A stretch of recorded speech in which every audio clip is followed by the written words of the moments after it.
Those are the sounds that remind us of one of the worst tornado outbreaks in East Texas history.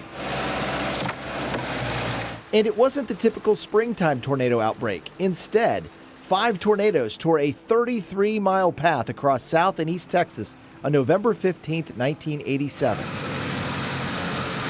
This is archived video from our sister station, WFAA in Dallas. It shows a scarred clock from the tornado near Palestine.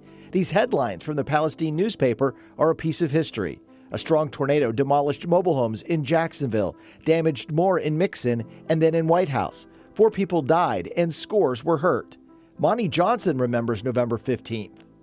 I was at Love's Lookout down in the valley. One of the tornadoes hit the house where Johnson sheltered at Love's Lookout.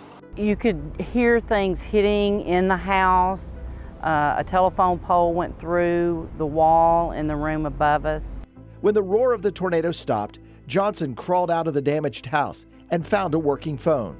I called my roommate who worked here at the hospital in the ER. I worked in the ICU, and she told me to get here as quick as I could because they were getting loaded up with patients. And we wound up checking in about 65 patients in about 2 hours that had been injured from the debris. The debris and tornado blasted apart hundreds of buildings. It tore the roof off the Earls Chapel Community Church. Ben Mims was 9, but remembers where the roof landed.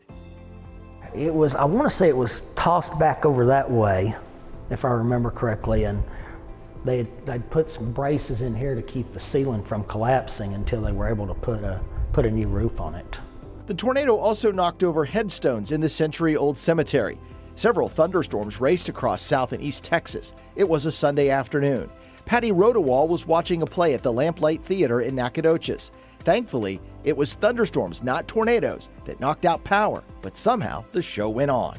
Some of the people in the cast backstage and a few of the members of the audience went out to their cars and they got their flashlights and kneeled down at the edge of the stage, shone them on the stage, and the small orchestra hit up. The performance proceeded as normal, and it was one of the most awe-inspiring things that I ever saw. Patty volunteers with Patsy McLeod at the Love's Lookout Visitor Center.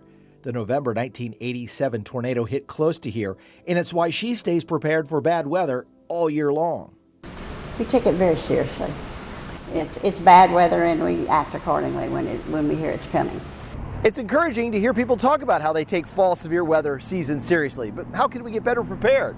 We came here to the Smith County chapter of the American Red Cross to find out. And most of these things you probably have at home already.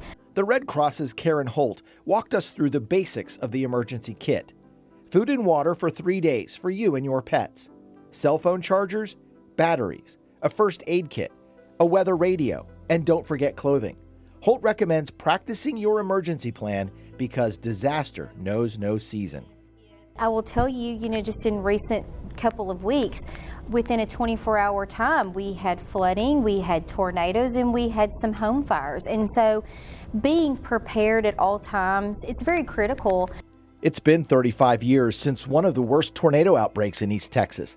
Monty Johnson is finally over the fear of severe weather, but admits she doesn't want to live through a day like that ever again. I sure don't. Sure don't. In Cherokee County, I'm CBS 19 Chief Meteorologist Brett Anthony.